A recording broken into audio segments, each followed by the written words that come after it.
मैं सभी जो मेरे मीडिया बंधु जहाँ आए हैं मैं उनका धन्यवाद करता हूँ और स्वागत करता हूँ। साथ में मेरी टीम है।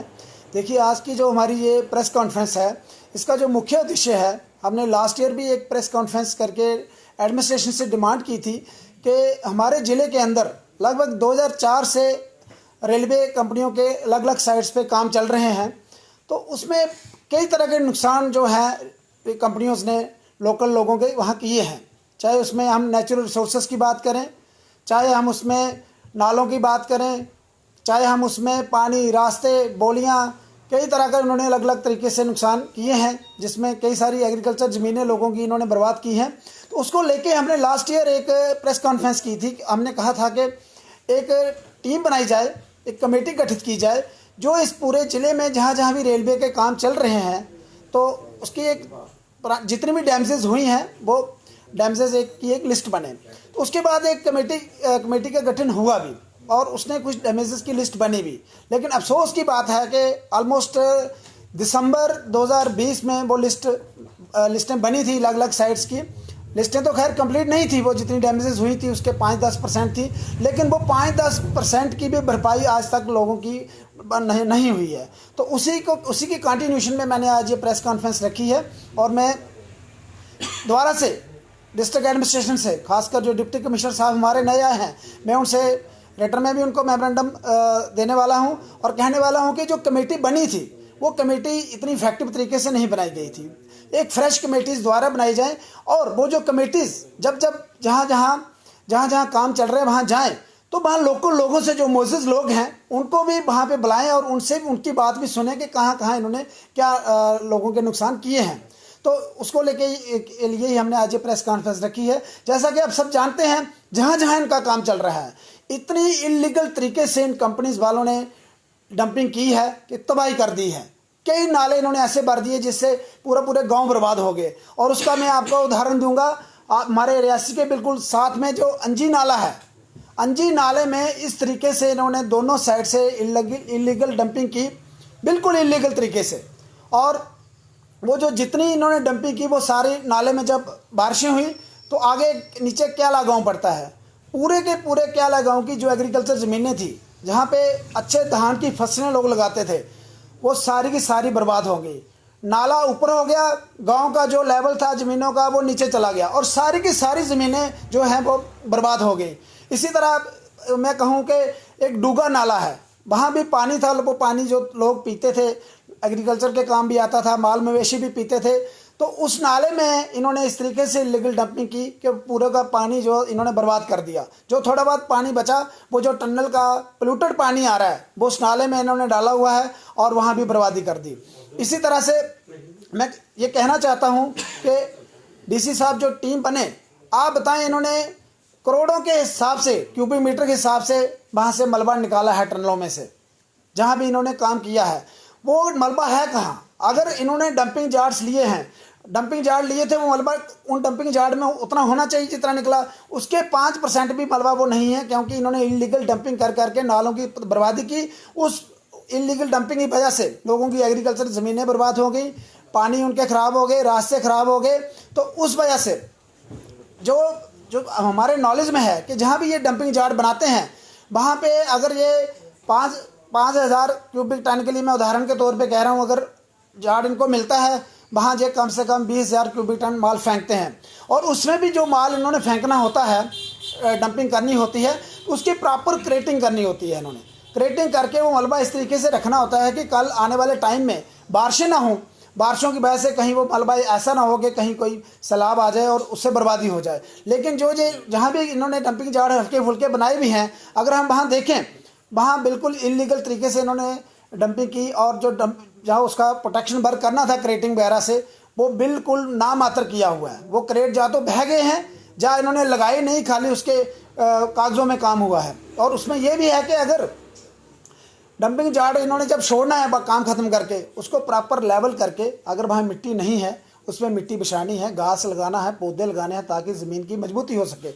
लेकिन जिस तरीके से रियासी ज़िले के अंदर ये इन्होंने धांधली की है, तो इसकी जल्द से जल्द मैं कहता हूँ कि डी साहब से रिक्वेस्ट करता हूँ कि एक नई कमेटी बने और विद इन 15 डेज, 15 दिन के अंदर जितनी भी साइट्स चल रही हैं, जो जो लोगों की डैमेजेस हैं उसकी एक लिस्ट बने, ताकि लोगों को डैमेजेस मिल सकें और जो लोग इसमें जिम्मेदार हैं। जैसे मैं कहता हूं कि इरिगेशन की कई इन्होंने नहरें कूलें बर्बाद की, इरिगेशन महकमे ने आज तक क्यों नहीं उनको रिपोर्ट किया? क्योंकि वो कस्टोडियन है उसके। अगर इन्होंने कहीं पीएचए की पाइपें बर्बाद की, जैसे डूगा वाली साइड पे सुनने में आता है, लोग बताते हैं हमें कि इन्होंने जो पानी की पाइपें थी वो सारी बर्बाद कर दी। और मोर ओवर जो लोकल वहाँ का पानी है उसको ये अपनी साइड पे यूज़ कर रहे हैं। लोगों का पीने वाला पानी है जो नेचुरल सोर्स है, जो इनका टनल का पानी आ रहा है वो सीधा इन्होंने नाले में डाला हुआ है, जिससे नाले का पानी पोल्यूट हो रहा है, वो किसी काम का नहीं रहा। और इनको तो ऐसा होना चाहिए था कि अगर टनलों में से पानी निकल रहा है ये उसको फिल्ट्रेट करें, उसको यूज़ करें। आज पानी की बुरी हालत है पूरे ज़िले में, जहाँ जहाँ रेलवे के काम चले हैं, टनल्स जहाँ जहाँ बीच में जहाँ भी गांव पड़ते हैं, पानी का सोर्स जो है बिल्कुल सूखते जा रहे हैं, बहुत कम हो गए हैं। तो इसके ऊपर जल्द से जल्द जो है इसकी ये इंक्वायरी करा के तो जो इनकी डैमेजेस जो हैं इनसे लेनी चाहिए। क्योंकि अगर हम बात करें CSR की, तो इन्होंने सराउंडिंग जो इनकी साइट्स हैं वहाँ पे इन्होंने CSR से पूरा, चाहे वो एजुकेशन सेक्टर हो, हेल्थ सेक्टर हो, रोड सेक्टर हो, पानी का मसला हो, तो वहाँ इन्होंने CSR से वो मसले हल करने हैं। लेकिन हमें नहीं लगता वो 2% इन्होंने कहाँ लगाया है, उसकी भी एक जांच होनी चाहिए। क्योंकि लोकल साइड से हमें इनका बनाया हुआ वहाँ कोई भी काम जो लगता नहीं है। मैं हाल ही में एक पढ़ रहा था, रामबन में नेशनल हाईवे पे इन्होंने किसी कॉन्ट्रैक्टर ने खाली वहाँ चिनाब के किनारे किनारे डंपिंग की थी लीगल, उसको 5 करोड़ रुपया खाली टेंटेटिव, अभी उसकी इंक्वायरी चल रही थी, टेंटेटिव 5 करोड़ रुपया उसको NGT ने फाइन किया। तो जल्द से जल्द अगर ये सारा इन्होंने जो जहाँ पे डैमेजेस की हैं इसकी भरपाई नहीं की, लोगों के पानी का मसला हल नहीं किया, सड़कों का मसला हल नहीं किया, जो लोगों की ज़मीनें एग्रीकल्चर की जहाँ जहाँ धान लगता था, चाहे वो सावलाकोट साइड हो, चाहे वो डूगा साइड हो, चाहे वो अंजिक्याला वाली साइड हो, धान की फसल कहाँ से लगानी है? पानी बिल्कुल सूख गया है। जो पानी बचा खचा है वो पोल्यूटेड है, उसके आप कुछ कर नहीं सकते। तो मैं ज़्यादा नहीं कहूँगा, मैं यही कहूँगा कि जो डैमेजेस इन्होंने की है वो जल्द से जल्द दोबारा से कमेटी बन के लिस्ट बने और उनकी डैमेजेस की भरपाई भी हो। तो जी पहले भी आपने ये मुद्दा उठाया है, प्रेस वार्ता के माध्यम से आपने बात रखी है, क्या उस दौरान आपकी बात सुनी नहीं गई? जो कमेटी बनेगी वो एक मैनिपुलेटिव कमेटी थी कि वहीं तक समित रहेगी, उस पर कार्रवाई नहीं की गई? देखिए, उसमें जो कमेटीज बनी थी अलग अलग साइट्स के लिए, उसमें इन्होंने कंसर्न एक तो फॉरेस्ट डिपार्टमेंट को रखा हुआ था, पोल्यूशन वालों को रखा हुआ था, रेवेन्यू वालों को रखा था, PHE जो जल शक्ति विभाग जिसको आजकल कहते हैं, PWD वाले उसमें थे, इरिगेशन वाले उसमें थे। तो अब मैं कहूँगा कमेटी में एटलीस्ट एग्रीकल्चर वालों को भी रखो, कहाँ कहाँ एग्रीकल्चर का कितना नुकसान हो रहा है उसका भी एक पता चले। तो उस वजह से कमेटी ने कुछ डैमेजेस बनाई, लेकिन बहुत उसमें कमी रह गई, क्योंकि एक तो पूरी नहीं बनाई, क्योंकि कमेटीज़ ने कब विजिट किया, किसी लोकल नंबरदार, सरपंच, पंच जो मौजूद लोग गांव के थे उनको बुलाना चाहिए था, उनको नहीं बुलाया गया। तो जो बनी उसकी भी इन्होंने कोई भरपाई नहीं की, वो ऐसे ही ऐसे फाइलों में बनी रह गई।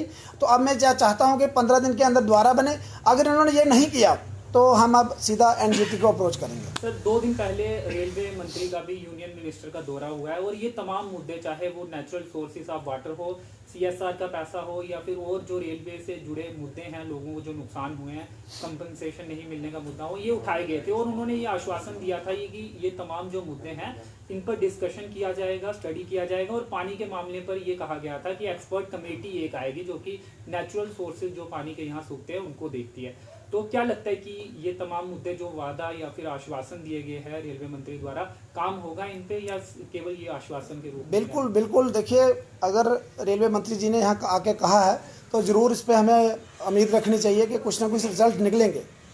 लेकिन अगर नहीं होता है ये, तो क्या आप अब लास्ट हमारे पास NGT है, नेशनल ग्रीन ट्रिब्यूनल के पास हम अप्रोच करेंगे। हम थोड़ा वेट करेंगे कि अगर ये लोगों के पानी के रास्तों के जो ज़मीनों के कंपनसेशन इन्होंने बर्बादी की है तो उसका ये करेंगे तो ठीक है, नहीं तो हम NGT में अप्रोच करेंगे। पवनदेव सिंह जी, ऐसा सुनने में आता है कि लोकल लोगों की भी मिली भगत होती है कंपनी के साथ। कुछ लोग ऐसे होते हैं जो आते हैं, मीडिया में बोलते हैं, उसके बाद चले जाते हैं, बाद में खबरें सुनने को मिलती हैं कि इनकी अपनी गाड़ियां रेलवे में लग गई, इनको खुद कॉन्ट्रैक्ट मिल गए। ये बात कहीं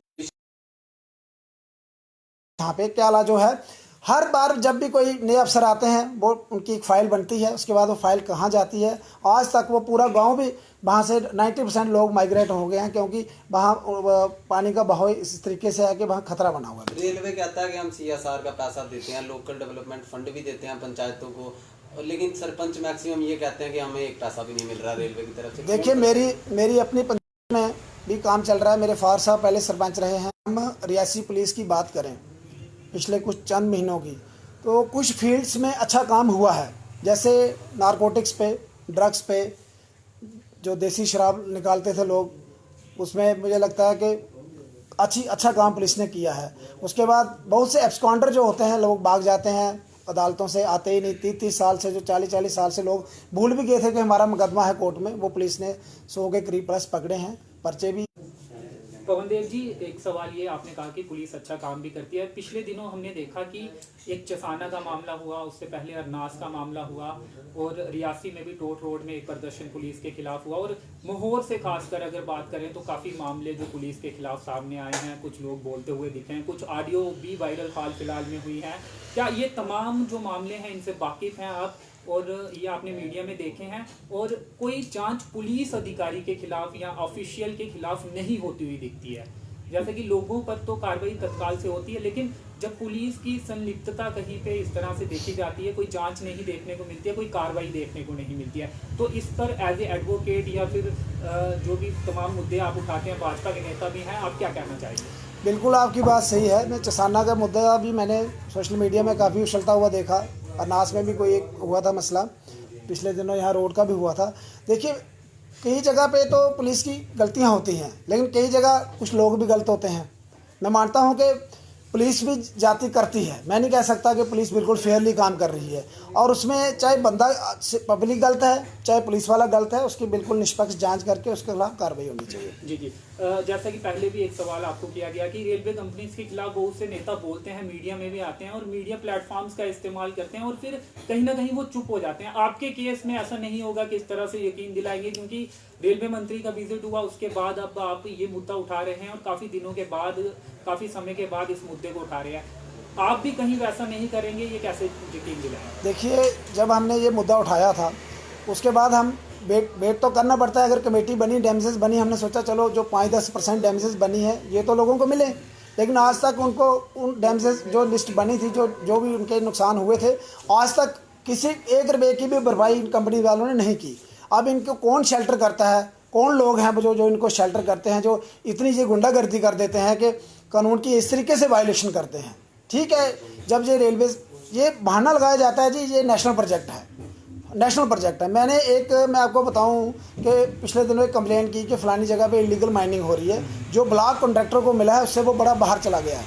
वहाँ पे कोई एक अधिकारी छोटा गया भी बंद कराने, किसी बड़े अधिकारी का फ़ोन आया कि नहीं भाई ये नेशनल प्रोजेक्ट है, इसमें इशू बन जाए। नेशनल प्रोजेक्ट का बहाना लेके ये हमारे ज़िले में जो जिस तरीके से नेचुरल रिसोर्सेज को ख़त्म कर रहे हैं, तो आने वाले 4-5 साल में तो हमें बड़ी दिक्कत हो जाएगी। अगर आज पानी की इतनी दिक्कतें हो रही हैं, देखिए माड़ी में 4-5 इसी गाँव में पानी के जो घराट चलते थे, वाटर मिल्स हम जिनको कहते हैं, आज बंद पड़े हैं, क्योंकि जब से ये टनल का काम लगा है पानी इतना कम हो गया है कि टोटली बंद है। बाकी रही बात जो आप कहते हो कि मीडिया का लोग यूज़ करते होंगे, लेकिन हम उनमें से नहीं। हम आपको आश्वासन देते हैं कि अगर ये कार्रवाई नहीं हुई तो हमारा जो लास्ट हथियार है कानूनी NGT, हम वहाँ अप्रोच करेंगे। क्या जल्द आप जिला विकास आयुक्त से मुलाकात करेंगे? और इसी बिल्कुल, हमने आज ही इस प्रेस कॉन्फ्रेंस से पहले मेमोरेंडम देना था, लेकिन आज कहीं DC साहब है नहीं यहाँ पे, तो हमें उम्मीद है वो करेंगे। अगर नहीं की, इस बार हम सीधा कह रहे हैं कि हम सीधा NGT में जाके, हमारा ये है कि काम चले, अच्छे तरीके से चले, कंटिन्यू चले, लेकिन